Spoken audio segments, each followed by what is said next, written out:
At We're what hoping point for it. did you know that this was going to need at least a second book, if not more? When did this go from a one-off to series? We pitched it when we decided to actually tell our agents that we had been doing this. We wrote like, and we basically like, here's the one we have all of, and then here's a paragraph and here's a paragraph. We like told our agents, it's like, we think it should be a trilogy. Because we felt like we had an overall arc and we had like an individual arc. And then our agents tried to sell it as a trilogy. And our editor was kind enough to buy 2 books.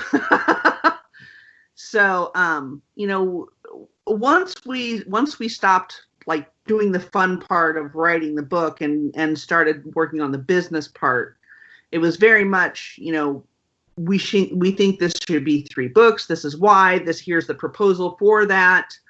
Here are other books that are, here are comp titles that we feel are very current, that this, feeds into without being, eclipsed by. It was at that point, it was very, very business. But then when we sat down, what was great was that we knew that we were going to have to probably turn in a whole outline for the second book. We knew that like just the paragraph was not going to do it. So last spring, Josh and I actually sat down and we went ahead and we broke like the whole of book 2, because we knew generally what would happen. And so we, just kind of filled it in as like I don't know, how many pages was it? Do you remember? No, it was a good sized outline. I mean, yeah, it was probably around 10, 15 pages. I don't remember. Yeah. So, it was, a pretty good outline, which our editor promptly lost. Yeah, we put a lot of work into that. and the funny thing is that she didn't lose the only copy, did she?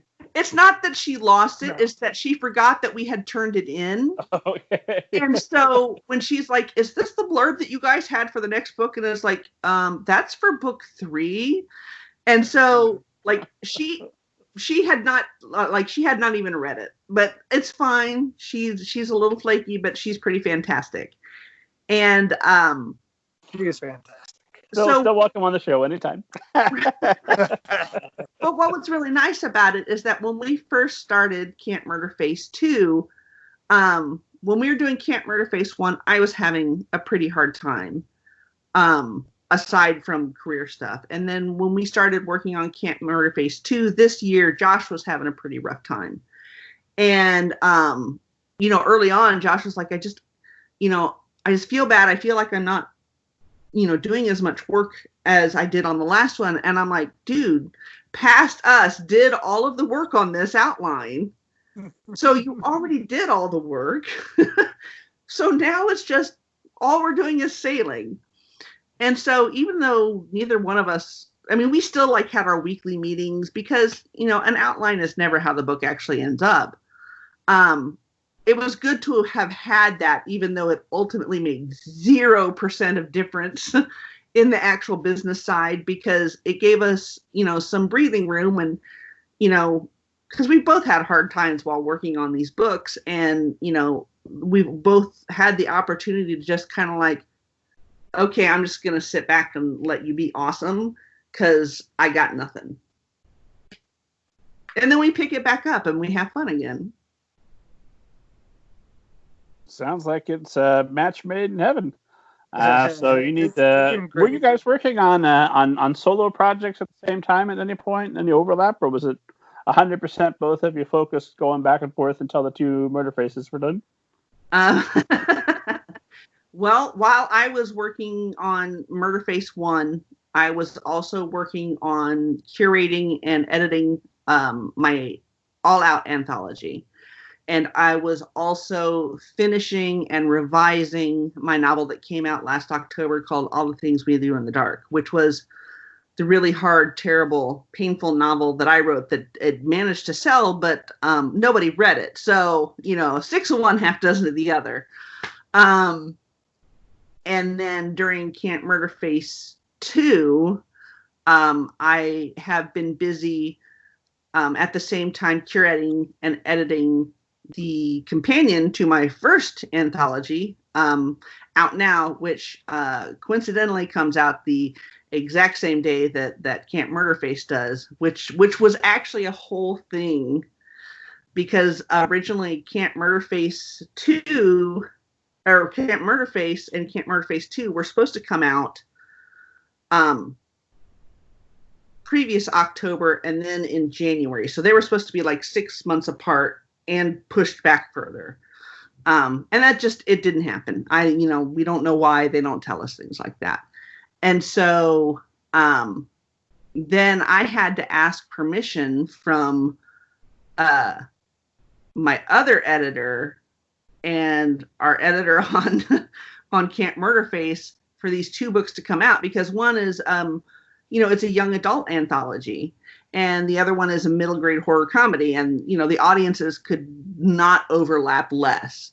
And so it's like, I could have messed things up big time, because if Camp Murderface editor said no, that's not okay with me, we would have had to go to the other publisher and be like, can you please move it so that I'm not in breach of contract? But it worked out. But now, so yeah, I'm always working on about 67 things because I'm afraid of being poor again. Fair enough. Poverty is a great motivator. Yeah. Also because I love writing and editing anthologies, but also because that's my job, and I don't want to have to work in a place. And Josh, you were being 100% faithful the whole time. You were zeroed in on Camp Murderface. No, he wasn't. No, he wasn't. Yeah. You were working on something. You had a side project also. Yeah, I mean, I have a pretty demanding day job, so that's like I have that. So, but I also, I think, I mean, while we were, there was a little time in between. I will say, like, while we've been writing the second book, that was at least, it seemed like part of it was like pretty quick turnaround. Like that was all I could do to keep up with like meeting those goals in order to get that book turned in on time. I mean, it was that was, I didn't have much breathing room to do anything else, and there was a little time in between the 2 books that I started writing, like a chapter book series for younger readers that's not scary at all and is just totally silly, for kind of like Captain Underpants audience, like for like younger kids, like just full on silly books for 8-year-olds. So I've been working on that kind of. I have some weird writing habits too, like part of that book, like I literally wrote like in my car, because like what I do is like I use the voice to text app in the notes, and I have this like character that I do, and I just like drive around and I talk as this character, and he has this really weird accent, and I just talk as him into my phone, and I narrate the like script, or whatever you want to say, the manuscript for that book. So I find ways to like write at like really odd times, like literally writing while driving in my car, not typing in my car, but just talking in my car. And I bet you get your word count way up for the day if you're taking advantage of every moment you can like that. He also writes in his sleep. And you're stuck in traffic. I do also. We do have this. I do have a lot of like some sleep problems, which is not a great thing to have in life. I very often have insomnia, and I very often wake up in the middle of the night, or I'm just up in the middle of the night. And I wrote a lot of this book on my phone. I wrote a lot of both Murderface books on my phone, just the Google Docs app on my phone. And so a lot of times I'll just be like half asleep at night, and I'll just be typing. And sometimes I will fall asleep, but can somehow continue to type and wake up and find stuff. And very often it makes no sense. Like sometimes it's just like the letter A a whole bunch of times. But sometimes it's words. But sometimes it's like sometimes it's like thoughts or sentences. There's at least one we call it sleep work, because every once in a while Saundra will be like, was sleep work in here again? It'll be like something really weird in the document. Like, and like, then, did you guys see the Spider-Man in the hat? And I'm like, where was the Spider-Man in the hat? I don't remember that in the book.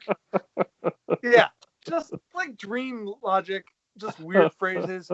But the one thing I know did make it into the Camp Murderface. There's a chapter titled, it's called Mr. Mystical. That's the name of the chapter. And that's when like Tez says something sort of believing in the supernatural. And after Corinne had been trying to convince him previously, and she says, when did you become Mr. Mystical? But Mr. Mystical was just something sleep work type. I had no context for it whatsoever. But we found a way to keep it in. We found a way to keep it in the book and actually make it a chapter title. So that makes me really. That most of the sleep work gets edited. Most of it gets edited. Does sleep work have access to your social media accounts, or is there a way to shut that down? No. Yeah, no, not at all. I do write a lot of lyrics. Sleep work is usually a good lyricist, because I'll text my bandmate lyrics, because they don't have to super make sense. They just have to sound cool. So sleep work is like pretty good at songwriting. More logic is required for writing a novel. So yeah, sleep work is like more of a lyricist. Occasional novelist.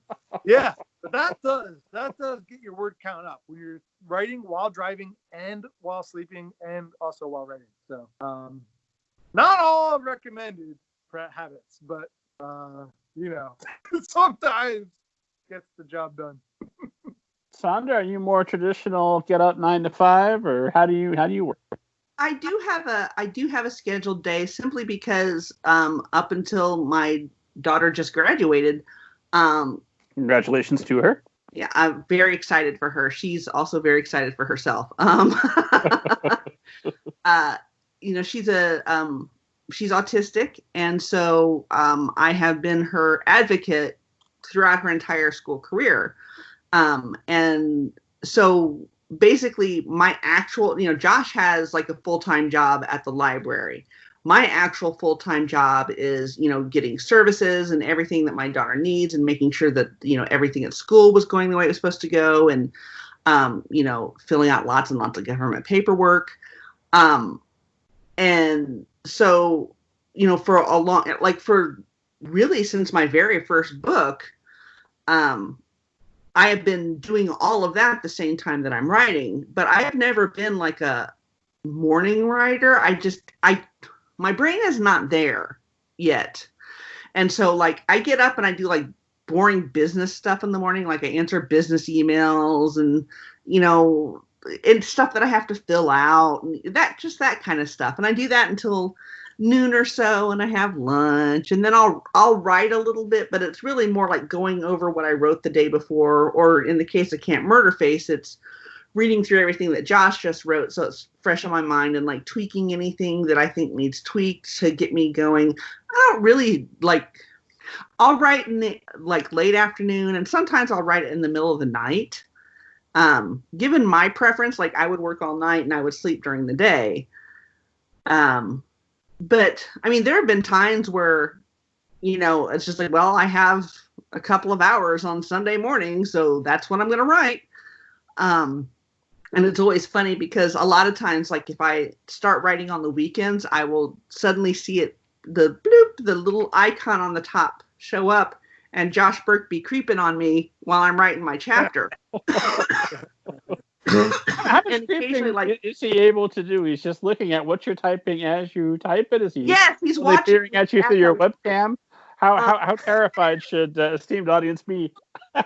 Well, I mean, he's watching the words. There's no webcam involved. I'm just watching the words. The funny part is that I will pop in and I will see that he's writing, but if I've seen his cursor just sit there for a little while, maybe he had to go to a meeting or something like that, then I'll type in there so that when he comes back, he doesn't come back to what he wrote last.